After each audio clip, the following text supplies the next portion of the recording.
Pag-ibig sa ibang lupa, ang kuwento ng isang manggagawang Pilipino at isang atletang Ruso. Ngayong araw, susuriin natin ang kuwento ni Rico, isang 23 taong gulang na binata na nagmula sa isang maliit na bayan sa Batangas, Pilipinas. Siya ang panganay sa 3 magkakapatid.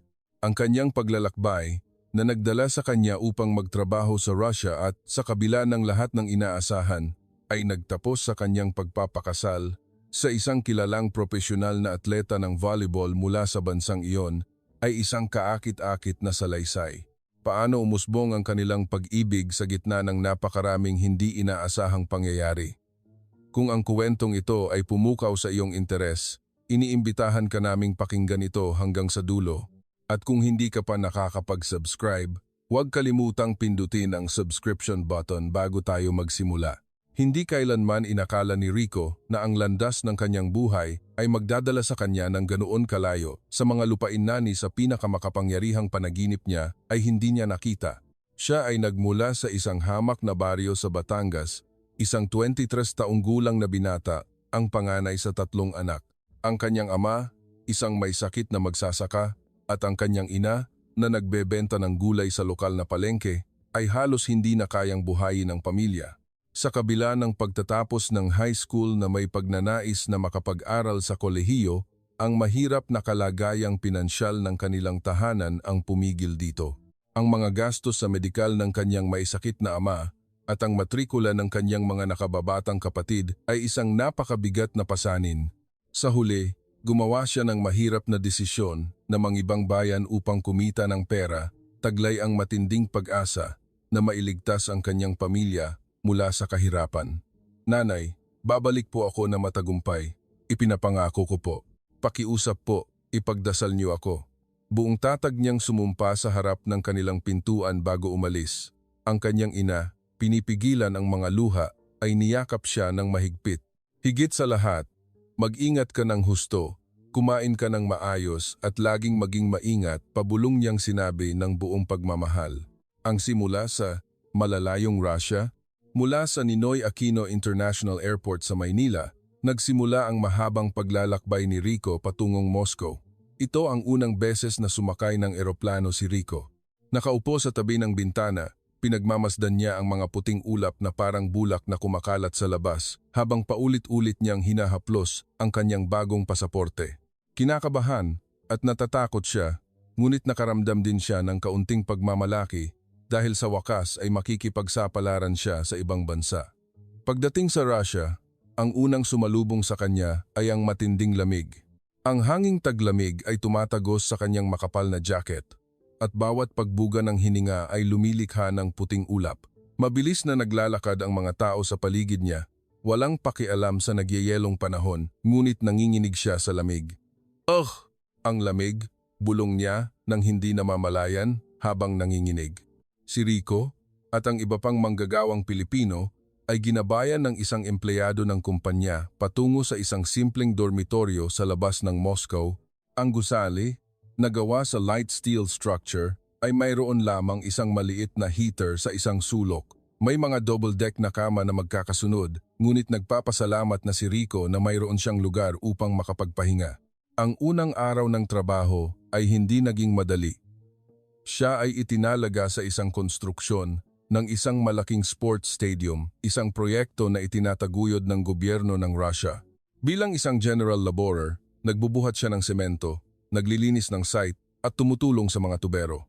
Ang pinakamalaking hadlang ay ang wika, ilang simpleng salita lamang ang alam niya tulad ng da at niet.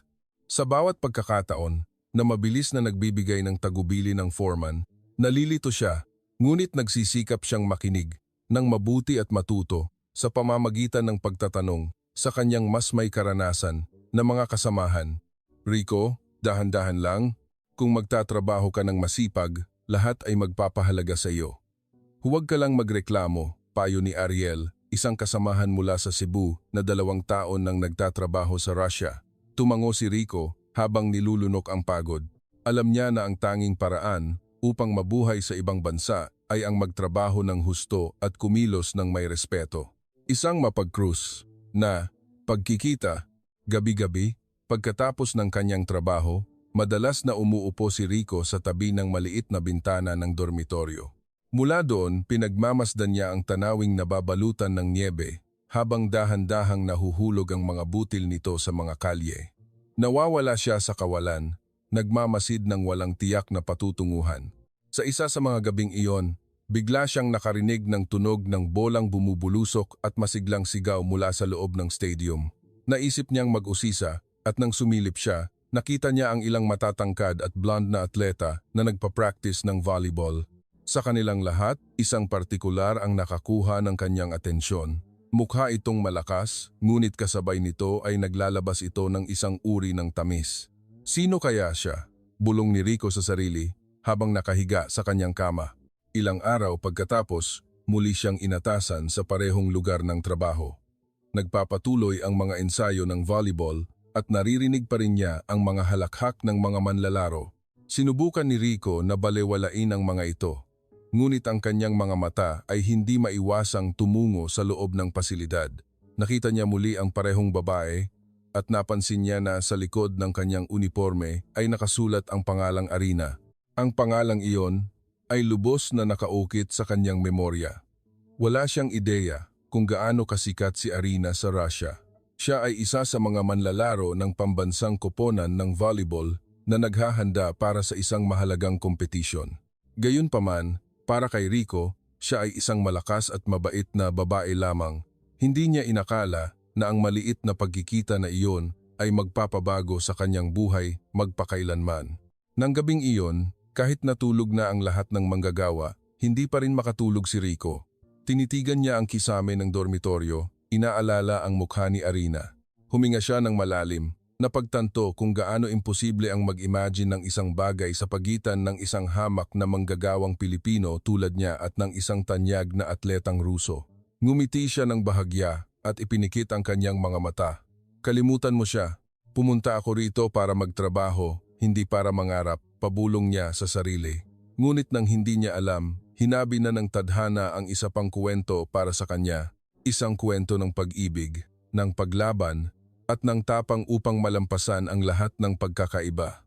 Isang kwento na magpapabilis ng tibok ng kanyang puso nang may kakaibang lakas. Isang maliit na kilos ng kabaitan, isang nagsisimulang damdamin. Nang araw na iyon, ang temperatura sa Moscow ay 5 degrees Celsius sa ibaba ng zero. Nakasanayan na ni Rico ang lamig, ngunit ang hangin sa araw na iyon ay partikular na nagyeyelo, tumatagos hanggang sa buto. Mula umaga, siya at ang ilan sa kanyang mga kasamahan ay tumanggap ng bagong gawain, ang pagkumpuni ng isang baradong tubo ng tubig malapit sa stadium, isang lugar na madalas niyang dinadaanan sa loob ng ilang linggo. Nagbigay ng maikling utos ang foreman sa Russian, isang wika na bahagya lamang naiintindihan ni Rico. Sa kabutihang palad, ipinaliwanag muli ni Ariel sa Filipino. Rico, lilinisin mo lang ang likod ng stadium. Sabi nila, barado ang tubo dahil sa yelo. Mag-ingat ka dahil madulas, sabi ni Ariel habang inaayos ang kanyang guwantes sa trabaho. Tumango si Rico. Opo, kuya. Kinuha niya ang isang wrench at isang maliit na pala. Habang naglalakad patungo sa likuran, muli siyang nakarinig ng tunog ng bolang bumubulusok at ang sigaw ng coach mula sa loob ng stadium. Alam niya na nagpapatuloy ang ensayo ng volleyball. Ngunit sa pagkakataong ito ay nagpasya siyang mag-focus lamang sa kanyang trabaho. Ayaw niyang magmukhang tamad. Nagkapatong-patong ang niyebe sa paligid ng tubo. Yumuko si Rico at dahan-dahang nagsimulang maghukay ng niyebe upang linisin ang baradong daluyan. Paminsan-minsan ay kinukuskus niya ang kanyang mga kamay upang hindi ito manginig sa lamig. Mula sa loob ng stadium, naririnig ang mahihinang halakhak ng mga manlalaro. Sa sandaling iyon, isang volleyball ang sumirit palabas ng pintuan ng stadium at huminto sa paanan ni Rico. Lumingo siya nang marinig ang mabilis na mga yapak mula sa loob. Isang blonde na babae ang mabilis na lumabas, bahagyang nakangiti. Nagulat si Rico. Si Arina ito, ang manlalaro ng volleyball na nakita niya dati.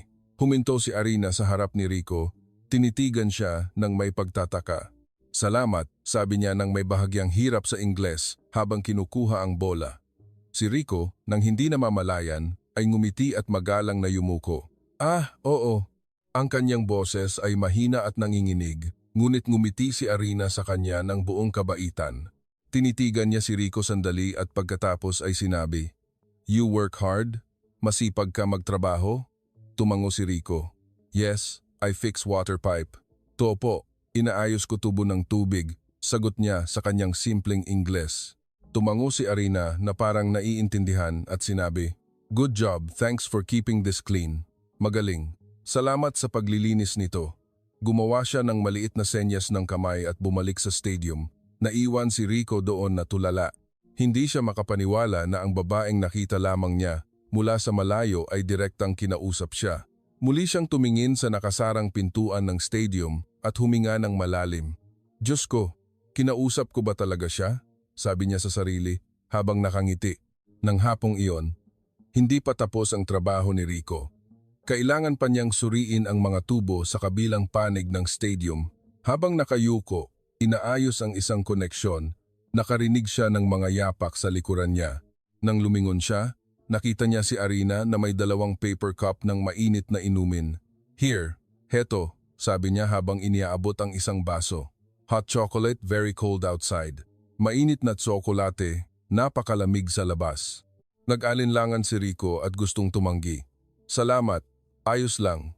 Ngunit ngumiti si Arina at inilagay ang baso sa kanyang kamay. "Drink, you need it. Inumin mo, kailangan mo." Sa huli, tinanggap ni Rico ang baso. "Salamat," sinabi niya ng buong katapatan. Uminom siya at kumalat ang init sa kanyang lalamunan at sa buong katawan. "Masarap," sabi niya habang nahihiyang ngumiti. Mahinang tumawa si Arina. "Good, mabuti." Tumango si Rico. "Good." Pareho silang natawa sa isang maikling katahimikan. Kakaunti ang mga salita, ngunit komportable ang kapaligiran. Umupo si Arina sa hagdanan malapit kay Rico. Tinitigan ang niebe na nagsisimulang mahulog ng mahina. "Napakakaiba," sabi niya ng mahina. "Lagi kang masipag magtrabaho at palaging nakangiti."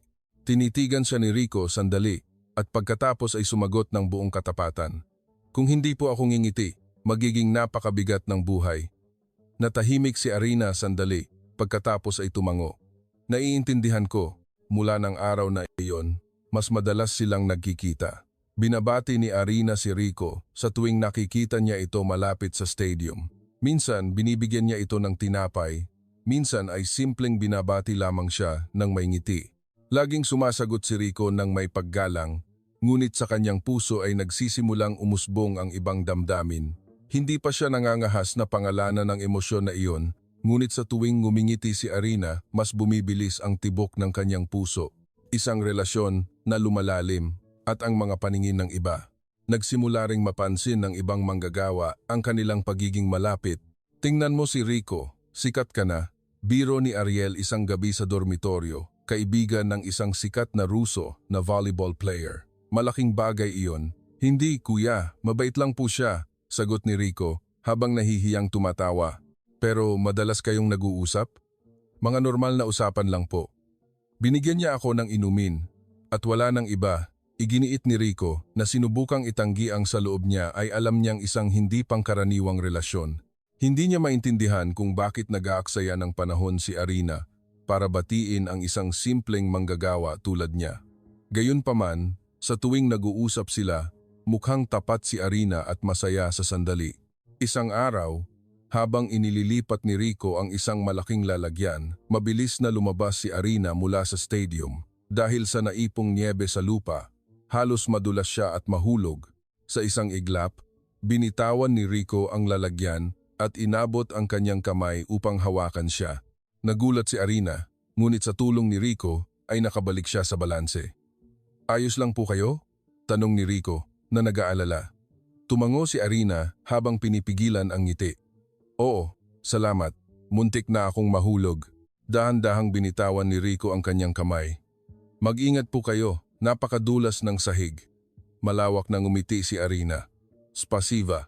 Sa mga salitang iyon, napipi si Rico. Hindi niya alam kung paano sasagot. Namula ang kanyang mukha, hindi dahil sa lamig, kundi dahil sa hiya. Si Arina, nang makita ang namumulang mukha ni Rico, ay mahinang tumawa at bumalik sa stadium.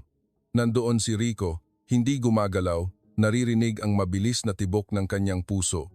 Nang gabing iyon, hindi siya makatulog, patuloy na lumilitaw ang mukha ni Arina sa kanyang isip. Napagtanto niya na ang pagkikita na iyon ay nag-iwan ng isang bagay sa kanyang puso, ngunit sa kabilang banda ay alam niya kung sino siya. Mayaman siya, sikat at maganda. Manggagawa lang ako, bulong niya habang nakatingin sa kisame ng dormitoryo. Paano kaya mangyayari? Gayunpaman, pagkatapos niyon, hindi na maiwasan ni Rico si Arina. Lagi siyang binabati nito at minsan ay nagdadala ng maliit na diksyonaryo upang turuan siya ng Russian.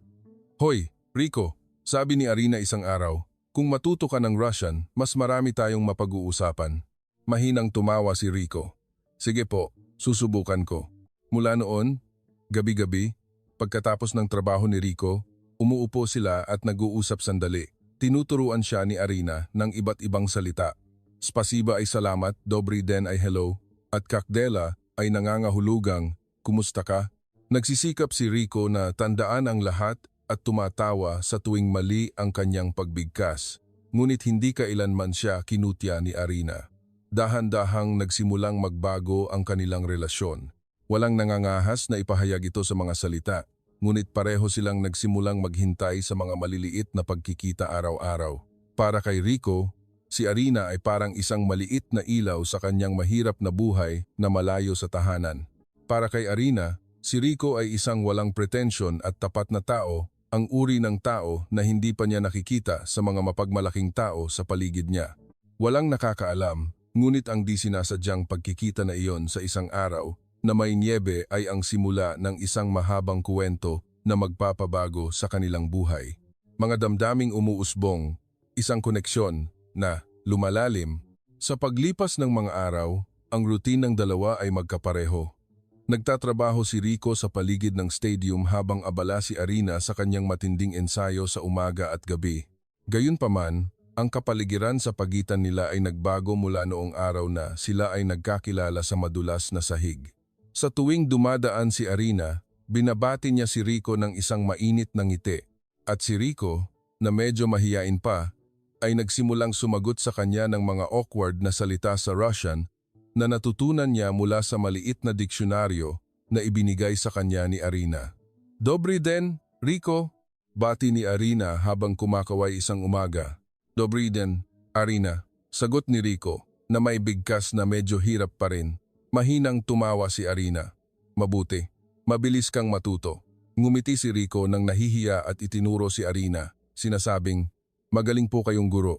Mula noon, mas madalas na silang nag-uusap sa kanilang mga break. Madalas na nagdadala si Arina ng 2 tasa ng mainit na tsokolate at 1 piraso ng tinapay. Umupo siya sa hagdanan ng stadium at si Rico, tinanggal ang kanyang mga guwante sa trabaho, ay sumasama sa kanya. Madalas silang nagkakaroon ng hindi pagkakaunawaan dahil sa hadlang sa wika, ngunit pareho silang nasisiyahan sa bawat pag-uusap. Bakit ka pumunta rito? Tanong ni Arina isang araw. Natahimik si Rico sandali, nagsisikap na makahanap ng simpleng mga salita sa Ingles. Pamilya sa Pilipinas, kailangan magpadala ng pera. May sakit ang tatay. Dahan-dahang tumango si Arina. Sa kanyang mukha ay walang awa, kundi isang malalim na pag-unawa. Sayang, mabuti kang anak. Malawak na ngumiti si Rico. Ang simpleng pangungusap na iyon ay nagpasaya sa kanya. Mula ng araw na iyon, nagsimulang tingnan ni Arina si Rico sa ibang paraan. Hindi na siya isang dayuhang manggagawa lamang na dumadaan sa stadium. Siya ay isang binata na walang sawang lumalaban para sa kanyang pamilya. Sa kanya, nakita niya ang isang katapatan na mahirap hanapin sa kanyang sariling mundo, na puno ng nakasisilaw na ilaw at ambisyon. At ganoon din kay Rico. Para sa kanya, si Arina ay hindi na lamang isang sikat na atleta, siya ay isang kaibigan na trumato sa kanya ng may respeto, anuman ang kanyang katayuan o trabaho. Sa tuwing nakikipag-usap siya sa kanya, nakaramdam si Rico ng kapayapaan sa kanyang puso. Gayunpaman, hindi lahat ay nagustuhan ang kanilang relasyon. Ang ilan sa mga kasamahan ni Rico sa trabaho ay nagsimulang biruin siya. Naku, Rico, ang swerte mo naman, sabi ni Ariel habang kumakain sila ng hapunan sa dormitoryo. Araw-araw kang umiinom ng tsokolate at nakikipag-usap sa isang sikat na Ruso na volleyball player. Malaking bagay iyon. Huwag kang magsalita ng kalokohan kuya, sagot ni Rico. Mabait lang po siya. Mabait? O baka gusto ka niya? Tama na, sabi ni Rico ng mahina. Manggagawa lang ako. Paano niya ako magugustuhan? Bagamat buong tindi niya itong itinanggi, lalong lumaki ang damdaming iyon sa puso ni Rico. Nagsimula siyang maghintay tuwing umaga, hindi lamang para magtrabaho, kundi para makita ang ngiti ni Arina. Minsan, kung umuulan o masyadong bumababagsak ang nyebe at nakansela ang ensayo, pakiramdam ni Rico ay kakaiba ang katahimikan at kalungkutan ng araw. Isang hapon, pagkatapos ng kanyang trabaho, tinawag ni Arina si Rico mula sa gilid ng stadium. Rico, halika rito, sabi niya. Lumapit si Rico ng maingat. Sa kamay ni Arina ay mayroong isang asul na sports jacket. Para sa iyo, sabi niya habang iniaabot ang jacket. Taglamig na, napakalamig. Si Rico, tulala, ay tinitigan ng jacket. Hindi po, hindi ko po matatanggap. Mukhang mahal po. Mahigpit na umiling si Arina. Para sa akin, hindi ito mahal, pero para sa iyo, mahalaga ito. Kunin mo. Sa huli, tinanggap ni Rico ang jacket ng maingat. Spasiba, salamat, sabi niya ng mahina. Ngumiti si Arina ng may kasiyahan. Walang anuman. Pareho silang mahinang natawa. Sa sandaling iyon, napagtanto ni Rico na hindi lamang mabait si Arina, kundi ipinapakita rin niya ang kanyang puso sa pamamagitan ng kanyang mga kilos. Sa paglipas ng panahon, lalong lumalim ang kanilang relasyon. Tinuturuan siya ni Arina ng Russian at dahan-dahang kinukuwentuhan siya ni Rico tungkol sa kanyang buhay sa Pilipinas. Ipinakita niya ang mga larawan ng kanyang pamilya sa kanyang cellphone, kasama na ang isang larawan kung saan ngumiti ang kanyang ina na may hawak na mga gulay na ibinebenta. Napakagandang pamilya, sabi ni Arina, ng buong lambing. Opo, sagot ni Rico ng may pagmamalaki. Kailangan mong maging malakas. Pinagmasdan ni Arina ang mukha ni Rico na mukhang pagod, ngunit desidido. Hinangaan niya ang katatagan ng kalooban ng binata. Sa puso ni Arina, nagsimulang umusbong ang damdamin na hindi pa niya naranasan kailanman, isang paggalang na unti-unting naging lumalaking interes. Ngunit kakaiba ang mundo ni Arina. Nabuhay siya sa ilalim ng atensyon ng press at ng publiko. At ang mga Ruso ay may mataas na inaasahan sa kanya. Hindi pa siya nagkaroon ng tunay na kaibigan sa labas ng kanyang mga kasamahan sa koponan o mga kinatawan ng kanyang mga sponsor. Kapag kasama niya si Rico, sa wakas ay nararamdaman niya ang kanyang sarili. Hindi niya kailangang magpakatatag o laging magmukhang perpekto. Isang araw, pagkatapos ng kanyang ensayo, umupo si Arina sa tabi ni Rico sa isang parke malapit sa stadium. Nagsimulang mahulog ng mahina ang nyebe at malamig ang hangin ng hapon. Rico, sabi niya ng mahina, hindi maintindihan ng mga tao sa aming bansa. Minsan ay gusto nila ito. Hindi naintindihan ni Rico ang lahat ng kanyang mga salita. Ngunit naramdaman niya ang lungkot na nakatago sa likod nito. Sinubukan niyang aliwin siya. Hindi po kayo makina. Tao rin po kayo. Kailangan po ninyong magpahinga. Kailangan niyo rin pong ngumiti. Tiningnan siya ni Arina at ngumiti ng bahagya. Naiintindihan mo ang pagiging awkward ko sa pagsasalita. Ang simpleng pag-uusap na iyon ay lalong nagpalalim sa kanilang relasyon. Walang mga pangako o deklarasyon ng pag-ibig. Ngunit totoo ang init. Minsan natatakot si Rico na kung masyado silang maging malapit ay masasaktan siya, ngunit sa tuwing nakikita niya ang tapat na mukha ni Arina, nawawala ang takot na iyon. Ilang linggo, pagkatapos, nagsimulang kumalat ang mga tsismis sa mga kawani ng stadium. Nakita raw si Arina na madalas na nakikipag-usap sa isang dayuhang manggagawa. Bagamat hindi pa alam kung sino ito, kumalat ang tsismis. Walang alam si Rico, ngunit nagsimulang bigyan ng babala ng coach ni Arina. Arina, nagsimula nang magtanong ang press tungkol sa iyo. Nakita ka nilang madalas na nakikipag-usap sa isang construction worker. Mag-ingat ka. Maari itong makaapekto sa iyong reputasyon, sabi ng coach ng may seryosong boses. Maikling sumagot si Arina. Kaibigan ko lang po siya. Walang masama sa pagkakaroon ng kaibigan. Ngunit sa likod ng kanyang matatag na ekspresyon, alam ni Arina na hindi simple ang sitwasyon. Nagsimula siyang mag-alala na ang atensyon ng press ay maaaring magdulot ng problema kay Rico. Samantala, nagpatuloy si Rico sa kanyang trabaho tulad ng dati nang hindi alam na ang kanilang pagkakaibigan ay naging usap-usapan. Isang hapon, nakita niya ang isang sulat sa lugar kung saan sila madalas umupo. Simple ang mensahe. Kung sakaling mawala ako, tandaan mo na may kaibigan ka na naniniwala sa iyo, Arina. Paulit-ulit na binasa ni Rico ang sulat. Napuno ng init at kasabay nito ng bigat ang kanyang puso. Hindi niya alam kung ano ang ibig sabihin ni Arina, ngunit nahulaan niya na may nagbago. Nang gabing iyon, hindi makatulog si Rico. Naalala niya ang lahat ng nangyari mula ng araw na makilala niya si Arina. Pagkatapos ng maikling pagkikita na iyon, dahan-dahang nagbago ang kanyang buhay.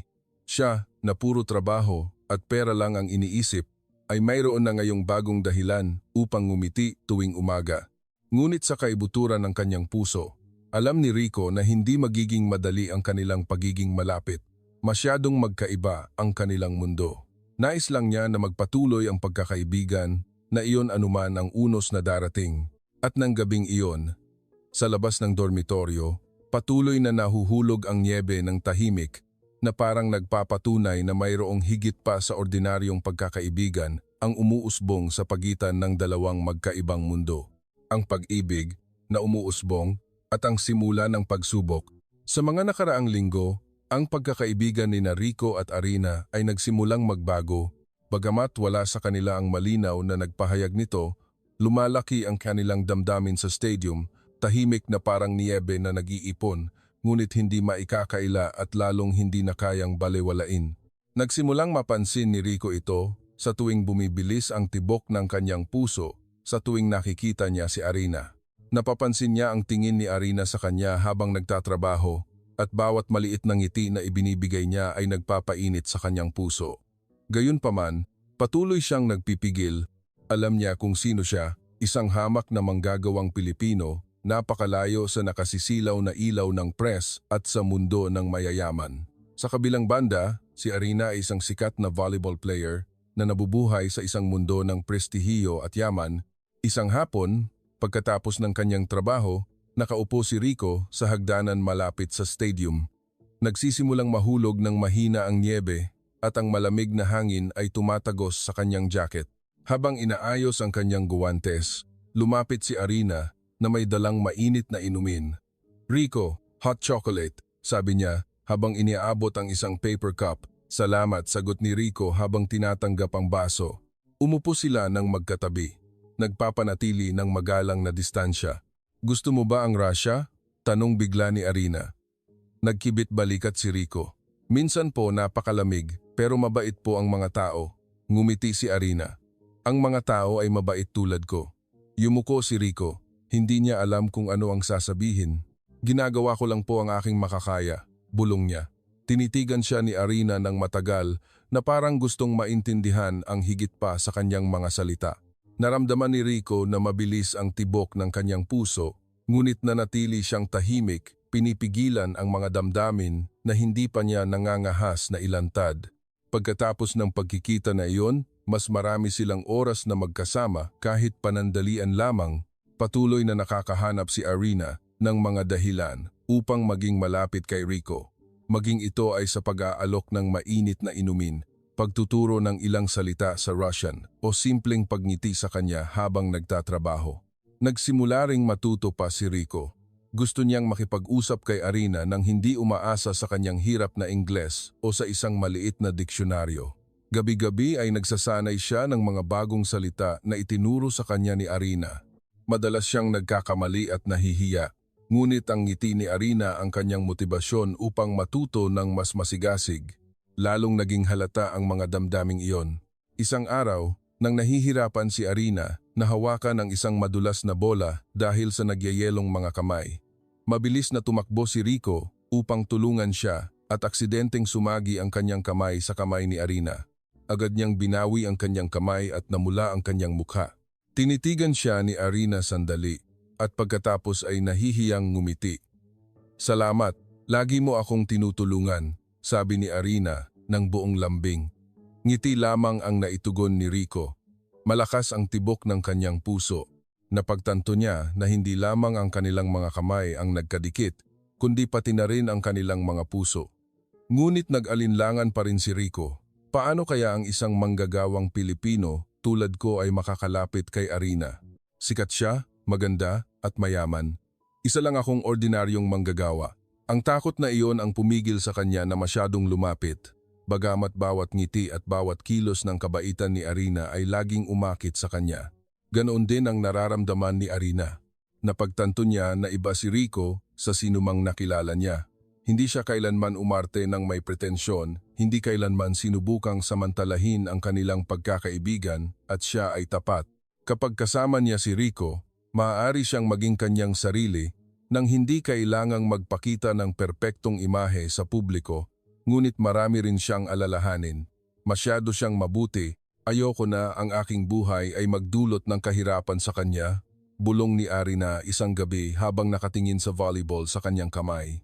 Sa paglipas ng mga araw, naging mas totoo ang mga damdaming iyon. Bagamat wala sa kanila ang nangahas na ipahayag ito ng malakas, mas nakilala nila ang isa't isa. Ikinuwento ni Rico ang kanyang pamilya sa Pilipinas, ang kanyang may sakit na ama, ang kanyang inang masipag magtrabaho, at ang kanyang mga nakababatang kapatid na nag-aaral pa. Nakikinig si Arina ng maingat, minsan ay yumuyuko, sinubukang itago ang kanyang malalim na empatiya. Napakasipag mo talaga magtrabaho, sabi niya isang hapon. Opo, kailangan ko po, simpleng sagot ni Rico. Ngunit binigyan siya ni Arina ng isang malawak na ngiti. Mas matapang ka kaysa sa maraming tao. Yumuko si Rico nang nahihiya. Hindi po, ordinaryong tao lang po ako. Nang hapong iyon, tahimik silang umupo sa hagdanan ng stadium, pinagmamasdan ang dahan-dahang pagbagsak ng niyebe. Walang mga salita ng pag-ibig ang binigkas, ngunit isang init ang bumalot sa kanila. Naramdaman ni Rico na naniniwala sa kanya si Arina at iyon lamang ang nagpasaya sa kanya. Gayunpaman, ang kaligayahan na iyon ay laging sinasamahan ng pag-aalala at madalas na iniisip ni Rico ang mga pagkakaiba sa pagitan ng kanilang mundo. Si Arina ay nabubuhay sa mundo ng profesional na esports, na puno ng pressure at nakasisilaw na ilaw, at siya ay isang hamak na manggagawa lamang.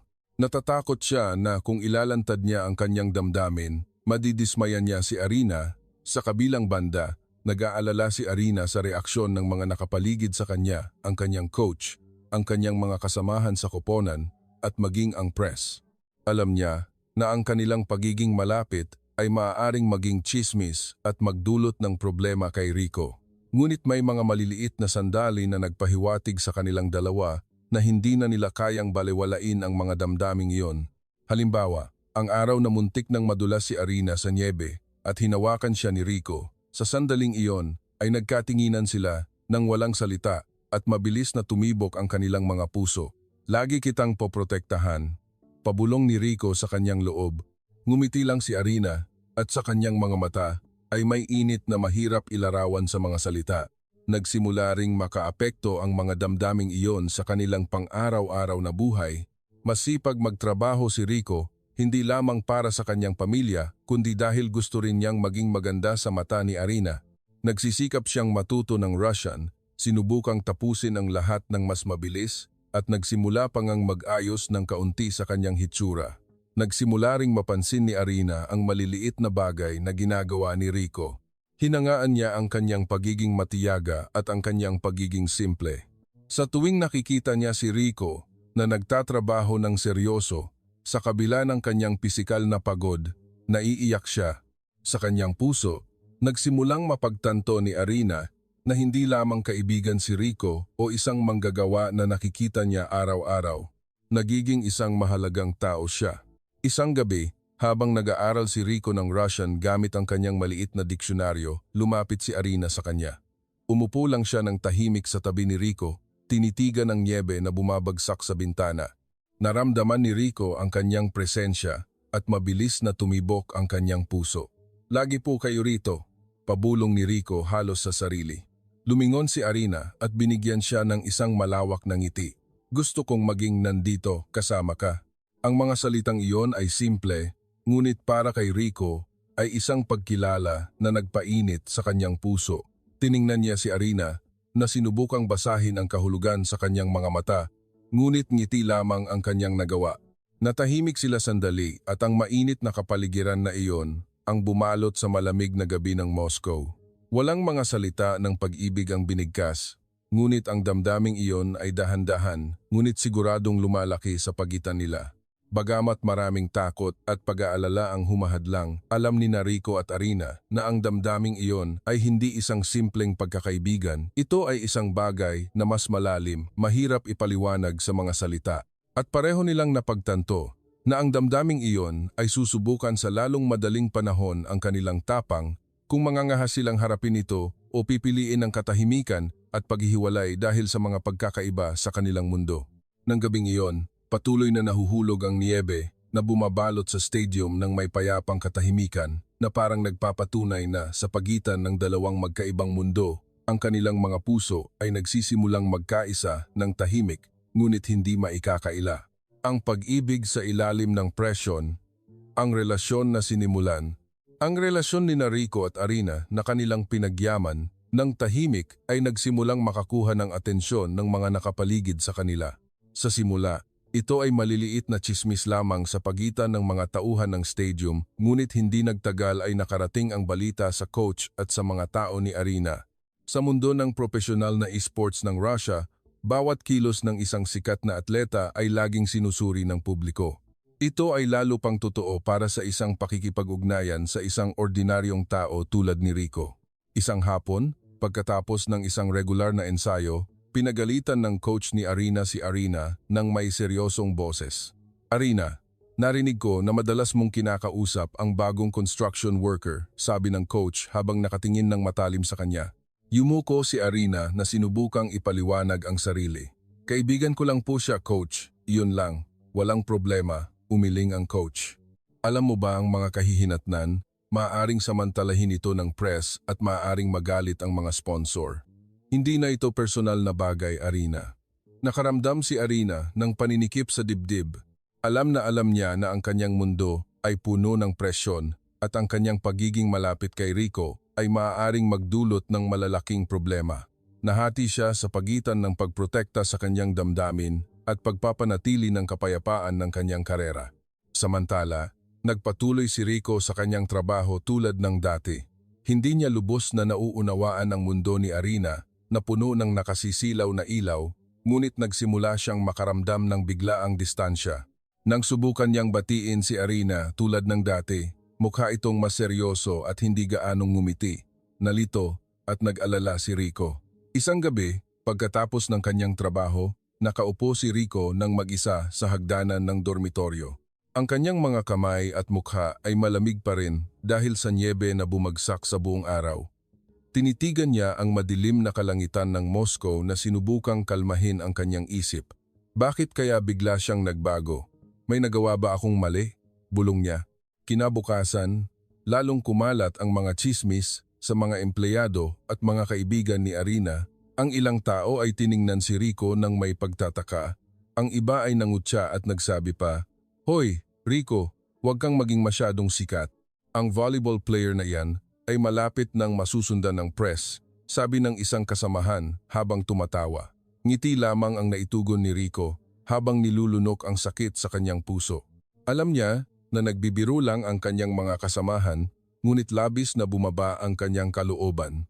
Bagamat nagsimula na ang presyon, sinubukan ni Rico at Arina na lumaban. Kinailangan nilang maging mas maingat, ngunit nagkikita pa rin sila sa stadium. Natuto silang itago ang kanilang damdamin mula sa iba at gumugol ng maikling, ngunit mahalagang sandali ng magkasama. Isang hapon, pagkatapos ng kanyang ensayo, lumapit si Arina kay Rico na nasa hagdanan ng stadium. Ang kanyang mukha ay mukhang seryoso, ngunit ang kanyang mga mata ay puno ng pag-aalala habang tinitingnan si Rico. "Rico, nag-aalala ka ba?" sabi ni Arina ng mahina. "Kung malaman pa ng ibang tao ang tungkol sa atin, maaaring magdulot ito ng problema sa iyo. Ayoko na mangyari iyon sa iyo." Tiningnan siya ni Rico. Ang kanyang mga salita ay sumakit sa kanyang puso. "Hindi po ako nagmamalasakit sa mga problemang darating, Arina. Ako lang po." Kinagat ni Rico ang kanyang labi upang pigilin ang mga luha. "Nag-aalala rin po ako sa inyo, pero napakalupit ng mundong ito. Ayoko pong masaktan kayo dahil sa akin. Natahimik sila ng ilang minuto, napasama sa mabigat na katahimikan na bumabalot sa kanila. Naramdaman ni Rico na mabilis ang tibok ng kanyang puso. Nalito siya sa pagitan ng pananabik at pag-aalala. Ganoon din ang nararamdaman ni Arina, isang matinding pananabik at ang takot na nagpipiga sa kanyang puso. Ang mga sumunod na araw ay isang bagong hamon. Nagsimulang kumalat ang mga tsismis na pinapalaki ng press at ang ilang sponsor ni Arina ay direktang nagtanong tungkol sa relasyon. Pinilit ni Arina na magpakatatag sa harap ng media at si Rico, bagamat nadudurog ang kanyang puso sa bawat bagong balita, ay sinubukang magpatuloy sa pagtatrabaho tulad ng dati. Isang gabi, nakaupo si Rico nang mag-isa sa dormitoryo. Nakaramdam siya ng pagod at pinagmamasdan ang niebe na bumabagsak sa bintana. Inisip niya si Arina, ang distansya na dapat nilang panatilihin at ang lumalaking presyon mula sa labas ng mundo. Gusto niyang sumuko, ngunit ang kanyang damdamin para kay Arina ay napakalakas upang iwanan. Bakit kailangan itong maging napakahirap? Bulong niya. Gusto ko lang na makasama siya, ngunit patuloy akong sinusubok ng mundo. Samantala, nakaupo si Arina sa training room ng stadium na nakatingin sa volleyball sa kanyang mga kamay. Nalito siya sa pagitan ng kanyang karera at ng kanyang puso at nakaramdam ng presyon. Alam niya na kung patuloy siyang magiging malapit kay Rico, ilalagay siya ng mundo sa spotlight at lalo pang tataas ang presyon. Ngunit hindi niya kayang linlangin ang kanyang puso. Mahal niya si Rico at ayaw niyang mawala ang damdaming iyon. Ang emosyonal na salungatan na ito ang nagpahinog sa kanilang dalawa. Natuto silang panatilihin ang komunikasyon, pinapalakas ang isa't isa sa pamamagitan ng maikling mensahe at ang maliliit na sandali na maaari nilang magkaroon. Bawat salita na kanilang ipinagpapalit ay mahalaga at bawat ngiti ay isang aliw. Isang araw, nagpasya si Rico na lihim na hanapin si Arina pagkatapos ng kanyang ensayo. Hinintay niya siya sa pintuan ng stadium at nang lumabas si Arina, bahagya siyang ngumiti. "Rico, nandito ka?" sabi niya. Ang kanyang mukha ay pagod, ngunit mukha siyang nabawasan ng pasanin. "Opo, dumating po ako. Hindi na po ako makapaghintay," sagot ni Rico. Umupo sila sa hagdanan ng stadium na pinagmamasdan ang dahan-dahang pagbagsak ng niebe. Hinawakan ni Rico ang kamay ni Arina at sa unang pagkakataon, mula nang magsimula ang mga tsismis, pinayagan nilang lumapit ang isa't isa nang walang takot. "Arina, nandito po ako. Haharapin ko po ang lahat kasama ninyo," sabi ni Rico ng buong tatag. Tiningnan siya ni Arina. Dahan-dahang umagos ang mga luha sa kanyang pisngi. "Kasama rin kita, Rico, anuman ang sabihin ng mundo." Ang sandaling iyon ay naging isang turning point. Napagtanto nila na ang kanilang pag-ibig ay hindi lamang sinusubok ng kanilang damdamin, kundi pati na rin ng isang mundo na puno ng presyon at tsismis. Natuto silang magtiwala, suportahan, at protektahan ang isa't isa, bagamat hindi laging nasa kanilang panig ang mundo. Sa mga sumunod na araw, patuloy na nagkikita sina Rico at Arina ng palihim, nagbibigayan ng lakas ang isa't isa. Napagtanto nila na ang kanilang pag-ibig ay hindi masusukat sa katayuan, kasikatan o presyon ng labas ng mundo. Ang pinakamahalaga ay magkasama pa rin sila, nagkakaunawaan at nagtitiwala sa isa't isa. Nang gabing iyon, habang binabalot ng niebe ang lungsod ng Moscow, magkasamang umupo sina Rico at Arina sa hagdanan ng stadium. Natahimik sila, hinayaan ang katahimikan at init na bumalot sa kanila.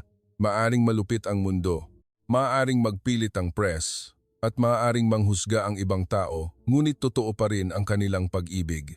Napagtanto nila na ang pag-ibig na sinusubok ay hindi madaling kumupas. Kung pinagyaman ng may katapatan at tapang, lalo itong lumalakas, at sa lamig ng Moscow, ang kanilang dalawang puso ay nanatiling mainit, hawak-hawak ang kamay, handang harapin ang anumang unos na darating. Ang sandali ng desisyon, hinarap ng Moscow ang pinakamatinding taglamig nito. Isang makapal na patong ng niebe ang bumalot sa mga kalye at bawat sulok ng lungsod, at ang hangin ay tila humihiwa sa balat ng sinumang nangahas lumabas. Para kay Rico, nakakalito ang kapaligirang ito. Masaya siya na muling lumapit kay Arina, ngunit kasabay nito ay nag-aalala siya sa presyon na patuloy na nagpapahirap sa kanila. Nang araw na iyon, pagkatapos ng kanyang trabaho sa pagpapanatili ng stadium, nagpunta si Rico nang mag-isa sa isang parke malapit sa sentro ng lungsod. Umupo siya sa isang bangko na nababalutan ng manipis na nyebe, huminga ng malalim habang nag-iisip tungkol sa mahalagang desisyon na dapat niyang gawin. Ang kanyang puso ay puno ng pananabik at pag-ibig, ngunit may takot din. Alam niya na ang kanyang relasyon kay Arina ay hindi na maaaring maging lihim, masyadong totoo ang mga tsismis at atensyon ng publiko. Kung hindi ako magdedesisyon ngayon, baka mawala ko siya, bulong ni Rico. Pero, gugustuhin ba niyang makasama ang isang simpleng manggagawa tulad ko? Samantala, nasa dilema din si Arina. Nakaupo siya sa training room na nakatingin sa volleyball sa kanyang mga kamay habang iniisip ang kanyang kinabukasan. Alam niya na totoo ang kanyang damdamin para kay Rico, ngunit ang mundo sa paligid niya ay laging humihingi sa kanya na panatilihin ang isang magandang imahe, igalang ang mga patakaran ng koponan at isaalang-alang ang kanyang mga sponsor. Nakaramdam siya ng pagkakulong sa pagitan ng kanyang puso at ng kanyang mga responsibilidad. Ngayong gabi ay nagkasundo silang magkita sa stadium, ang lugar kung saan nagsimula ang lahat.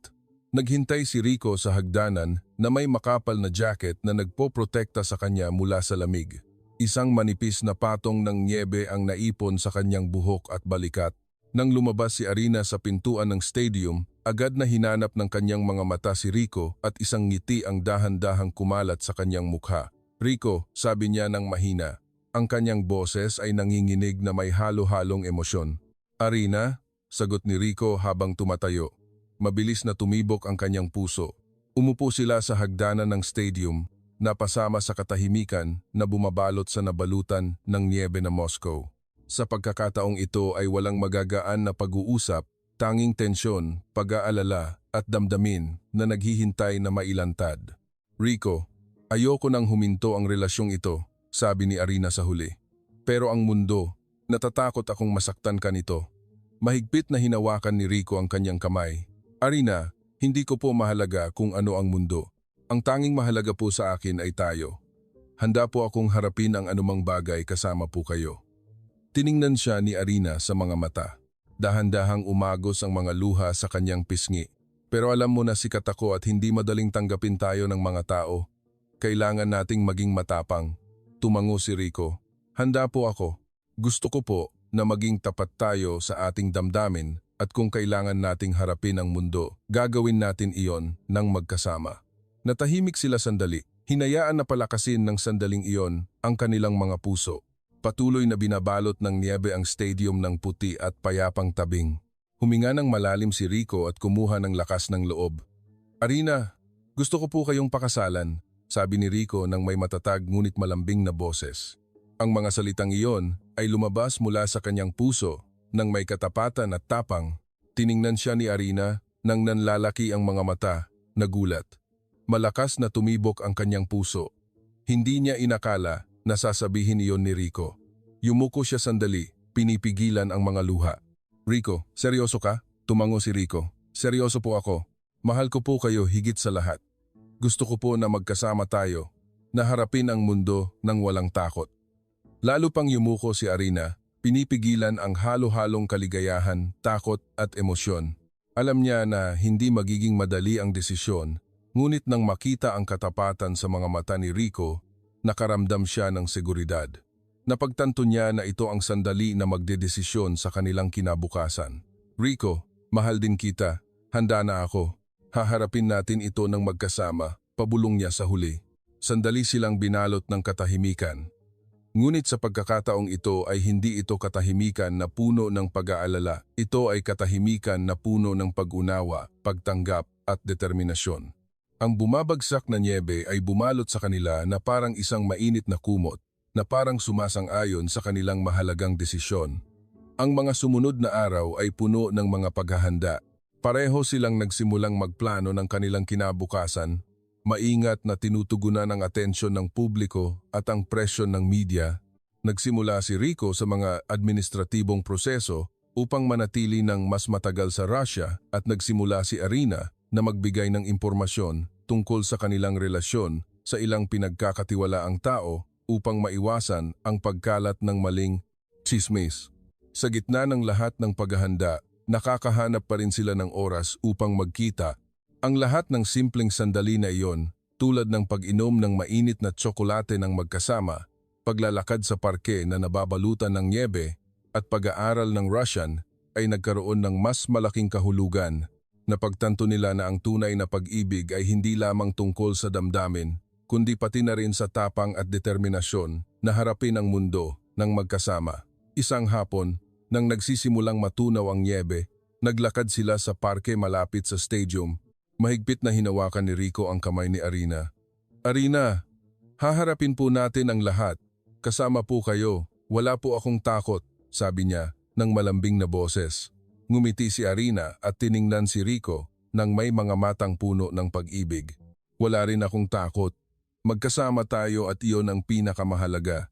Nang gabi, umupo sila sa hagdanan ng stadium na tinitigan ang matigas na nyebe na nagre-reflect sa mga ilaw ng lungsod.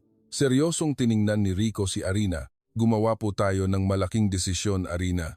Gusto ko po na malaman ninyo na handa po akong magtrabaho ng husto, harapin ang presyon, at alagaan ang damdaming ito habang buhay, sabi niya. Hinawakan ni Arina ang kanyang kamay at tiningnan siya ng may mga matang namumula, ngunit masaya. Handa rin ako, Rico. Lalabanan natin ang mundo, ngunit gagawin natin iyon ng magkasama. Ang sandaling iyon ay naging isang mahalagang punto. Napagtanto nila na ang kanilang pag-ibig ay hindi na isang tahimik na damdamin, kundi isang pinagsamang determinasyon. Nangahas silang kumuha ng panganib, hamunin ang mga pagsubok, at igit na ang mga pagkakaiba sa mundo, katayuan, at presyon ay hindi hadlang. Nang gabing iyon, malamig pa rin ang Moscow at nababalutan pa rin ng niebe ang lupa, ngunit mainit ang kanilang mga puso. Dalawang puso na sinubok ng distansya, presyon ng media, at pansamantalang paghihiwalay ay nangahas na magkaisa. Gumawa sila ng isang mahalagang desisyon, mahalin, protektahan, at harapin ang mundo ng magkasama ng walang takot. Sa hagdanan ng stadium, mga saksi ng kanilang buong paglalakbay, magkasamang umupo sina Rico at Arina, hawak-hawak ang kamay, tinitigan ang niebe at nakangiti. Alam nila na hindi magiging madali ang daan sa hinaharap, ngunit sa pagkakataong ito ay handa na sila. Ang pag-ibig na sinubok ng mundo, presyon at distansya ay nagbago upang maging tapang na sumulong ng magkasama. At nang gabing iyon, ang niebe ng Moscow ang sumaksi sa isang napakalaking desisyon, ang maging magkasama, anuman ang mangyari, sa buong buhay nila. Isang bagong simula, isang walang hanggang pangako. Nagsimulang umurong ang taglamig ng Moscow. Dahan-dahang natunaw ang niebe, inilalantad ang mga abalang kalye ng lungsod, at ang mga ilaw ng lungsod ay nag-reflect sa mga basang kalsada, nagbibigay ng pakiramdam ng init sa hangin, na malamig pa rin. Para kina Rico at Arina, ang pagbabago ng panahon na ito ay hindi lamang pagbabago sa klima, kundi ang simula ng isang malaking pagbabago sa kanilang buhay. Pagkatapos ng napakahalagang desisyon na magkasama, nagsimula silang magplano ng kanilang kinabukasan. Sinimulan ni Rico ang mga pamamaraan upang makakuha ng permanenteng paninirahan sa Russia. Mananatili siyang mapagpakumbaba at simple, ngunit naghanap din siya ng mga sideline job na mas maglalapit sa kanya sa mundo ng esports. Sa kanyang bahagi, inayos ni Arina ang kanyang mga schedule ng ensayo at laro upang matiyak na mayroon siyang oras para kay Rico. Ang mundo sa paligid niya ay puno pa rin ng napakaraming pangangailangan at atensyon, ngunit nanatili siyang matatag. Isang araw, hinintay ni Rico si Arina sa stadium pagkatapos ng kanyang ensayo. Ang kanyang tingin ay matatag at may pasensya sa hagdanan kung saan sila madalas umupo. Nang lumabas si Arina, ang kanyang pagod na hitsura dahil sa ensayo ay hindi man lang nakabawas sa mainit na ngiti na ibinibigay niya. Rico, tapos na ako, sabi niya habang pinupunasan ang pawis sa kanyang mukha. Tumayo si Rico at ngumiti nang may kagalakan. Maglakad tayo ng kaunti. May sasabihin ako sa iyo. Naglakad sila sa parke malapit sa stadium. Ang natitirang nyebe sa daan ay bumubuo ng isang manipis na puting patong sa ilalim ng kanilang mga paa. Huminto si Rico sa isang bangko, huminga ng malalim at seryosong tiningnan si Arina. Arina, alam ko po na hindi pa rin ito madali. Napakakalayo ng ating mundo at maraming tao ang hindi makakaintindi nito, ngunit gusto ko po na ibahagi ang buhay na ito sa inyo. Gusto ko po na magpakasal tayo, bumuo ng pamilya, at suportahan ang isa't isa sa buong buhay natin, sabi ni Rico nang may matatag ngunit malambing na boses. Natahimik si Arina, sandali na nakatingin kay Rico. Nag-ipon ang luha sa kanyang mga mata, ngunit isang ngiti ang kumalat sa kanyang mukha. Rico, gusto ko rin iyon. Handa akong harapin ang lahat ng hamon kasama ka. Gagawin natin na hindi magiging hadlang sa atin ang mundong ito. Umupo sila sa bangko, hinayaan na balutin sila ng malamig, ngunit nakakapreskong hangin ng gabi. Bawat salita na kanilang ipinagpapalit ay puno ng kahulugan at umalingaw-ngaw sa kanilang mga puso. Pagkatapos ng distansya, mga tsismis, at presyon ng press, sa wakas ay nakarating sila sa punto kung saan maaari silang magsalita ng tapat tungkol sa kanilang kinabukasan. Ang mga sumunod na araw ay puno ng mga paghahanda at ng isang simpleng kaligayahan. Tinulungan ni Rico si Arina na ihanda ang mga kinakailangang dokumento para sa kanyang paninirahan. Gumugol sila ng oras sa isang maliit na aklatan na nag-aaral tungkol sa mga regulasyon sa imigrasyon at minsan ay nagtatawanan sa ilang biro. Hindi ako makapaniwala na kailangan nating pag-aralan ang mga regulasyong ito, sabi ni Arina habang masayang tumatawa. Ngumiti si Rico. Mahalaga po yan. Kailangan po nating maging handa upang hindi po tayo magkaroon ng problema sa hinaharap. Nagsimula rin silang pahalagahan ang maliliit na sandali na dati ay tila ordinaryo lamang, ngunit ngayon ay puno ng kahulugan. Ang pag-inom ng mainit na tsokolate ng magkasama, paglalakad sa parke habang natutunaw ang nyebe, o simpleng pag-uusap tungkol sa kanilang kinabukasan. Lahat ay tila mas mahalaga dahil dumaan sila sa isang napakahirap na unos. Isang hapon, nang nagsisimulang lumubog ang araw sa likod ng mga skyscraper ng Moscow, kinuha ni Rico si Arina at dinala sa isang komportableng coffee shop. Inihanda niya ang mesa na may isang piraso ng cake na binili niya sa isang lokal na tindahan at 2 tasa ng mainit na tsokolate. Arina, sana ay simbolo ito ng ating bagong simula, sabi ni Rico habang nakatingin sa mga mata ni Arina. Ngumiti si Arina. Napuno ng init ang kanyang puso. Masaya ako na makapagsimula tayo ng bagong buhay nang walang takot. Ilang linggo, pagkatapos ay nagsimula ang lahat ng paghahanda para sa isang simpleng kasal. Hindi nila ito inihayag sa publiko. Tanging ang kanilang pinakamalapit na kamag-anak at ilang matalik na kaibigan lamang ang nakakaalam. Nagpatuloy si Arina sa pagtutok sa kanyang mga ensayo at laro, at nagpatuloy si Rico sa kanyang trabaho, ngunit lagi silang nakakahanap ng oras upang suportahan ang isa't isa. Dumating ang araw ng kasal, malamig pa rin ang hangin ng Moscow, ngunit isang mahinang araw ang sumikat sa umaga. Ang maliit na coffee shop, kung saan sila uminom ng mainit na tsokolate, ay simpleng pinalamutian ng mga puting bulaklak at kandila. Tanging ang kanilang pinakamalapit na kamag-anak lamang ang dumalo. Suot ni Arina ang isang simpleng puting wedding gown at maayos na nakatali ang kanyang buhok. Ang kanyang mukha ay nagliliwanag. Suot ni Rico ang isang madilim na suit at bagamat mukha siyang medyo kinakabahan, masaya siya. Nang magkaharap sila upang magpalitan ng mga sumpa, isang malalim na emosyon ang bumalot sa kanila. Ang lahat ng pag-aalala, distansya, presyon, at tsismis na nagpahirap sa kanila ay tila naglaho. Tanging pag-ibig at determinasyon na harapin ang buhay nang magkasama ang natira. Rico, ipinapangako ko po na laging nasa tabi ninyo, susuportahan at mamahalin kayo anuman ang mangyari, sabi ni Arina nang may matatag ngunit malambing na boses. Tiningnan siya ni Rico sa mga mata. Ang kanyang puso ay puno ng emosyon. Arina, ipinapangako ko po na aalagaan kayo, mamahalin kayo, at pasasayahin kayo magpakailanman. Pagkatapos ng kanilang mga sumpa, naghawakan sila ng mga kamay at nagkatinginan ng nakangiti. Mayroong isang kaluwagan at kaligayahan na hindi mailarawan. Sa wakas ay nalampasan nila ang lahat ng pagsubok at handa na silang magsimula ng bagong buhay ng magkasama. Nang gabing iyon, pagkatapos ng kasal, naglakad sila sa tahimik na mga kalye ng Moscow. Ang mga ilaw ng lungsod ay nag-reflect sa mga basang kalsada na lumilikha ng pakiramdam ng init. Hinawakan ni Rico ang kamay ni Arina at sumandal siya sa kanyang balikat. Marami na po tayong pinagdaanan, Rico.